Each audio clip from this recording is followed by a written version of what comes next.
श्मशान भूमि की मोहिनी। विंध्याचल के घने जंगलों में एक प्राचीन श्मशान घाट के पास वसुधा नाम की एक महिला रहती थी। वह सुंदरता की प्रतिमूर्ति थी। सांवली त्वचा जो अंगारों की तरह चमकती थी, लंबे काले बाल झरने की तरह बहते थे और आंखें जो आत्मा को चीरती हुई लगती थीं। लेकिन जो लोग उसे बहुत देर तक देखते थे उन्हें एक सिहरन महसूस होती थी, मानो उसकी सुंदरता कहीं ज्यादा भयावह चीज को छुपाए हुए हो। अफवाहों के अनुसार वसुधा बैताल साधना करती थी, जो अमृता और शक्ति के लिए मृतकों की आत्माओं को बुलाने की एक गुप्त रस्म है।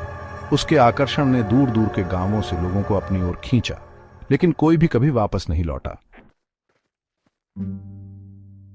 एक रात देवेंद्र नाम का एक भटकता हुआ तांत्रिक गांव में आया। वह निडर था। उसने अनगिनत आत्माओं और छायाओं का सामना किया था और वह वसुधा के रहस्य की ओर आकर्षित हो गया था। चेतावनियों को अनदेखा करते हुए वह उसके पीछे श्मशान घाट तक गया, जहां चिताएं कम जल रही थीं और छायाएं नाच रही थीं। क्या तुम डर गए हो? तुम्हारा कभी नहीं।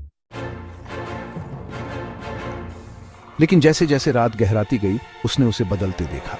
वह मंत्र जपने लगी। उसकी आवाज अस्वाभाविक रूप से गूंज रही थी। जमीन कांप उठी और उसके पीछे छायाएं आकार लेने लगी। खोखली आंखों और टेढ़े मेढ़े चेहरों वाली भूतियां आकृतियां। वसुधा का शरीर अस्वाभाविक रूप से विकृत हो गया। उसकी सुंदरता विकृत हो गई। उसकी आंखें रक्त लाल हो गईं। उसकी जीभ सांप की तरह फड़कने लगी और उसके नाखून पंजों में लंबे हो गए। आज रात तुम मेरे बैताल को खाना खिलाओगे। देवेंद्र अंधकार में शक्तियों से बचने के लिए तैयार था। उसने पवित्र राख फेंकी और अपने मंत्रोच्चार शुरू कर दिए। लेकिन वसुधा ने जिन आत्माओं को बुलाया था वे बहुत शक्तिशाली थीं। जैसे ही वह उसके पास पहुंची, उन्होंने उसे जमीन पर दबा दिया। उसकी सांसें मौत की तरह ठंडी थीं। तुम मुझे रोक नहीं सकते।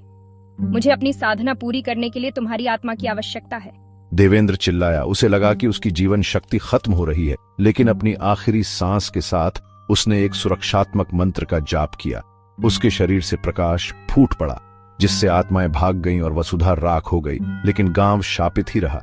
चांदनी रातों में वसुधा की हंसी अभी भी श्मशान से गूंजती है और यात्रियों का दावा है कि वे लाल वस्त्र पहने एक महिला को चिताओं के बीच नाचते हुए, आग की तरह जलती आंखों से उन्हें बुलाते हुए देखते हैं। वह किसी दूसरी आत्मा, किसी दूसरे शिकार की प्रतीक्षा करती है।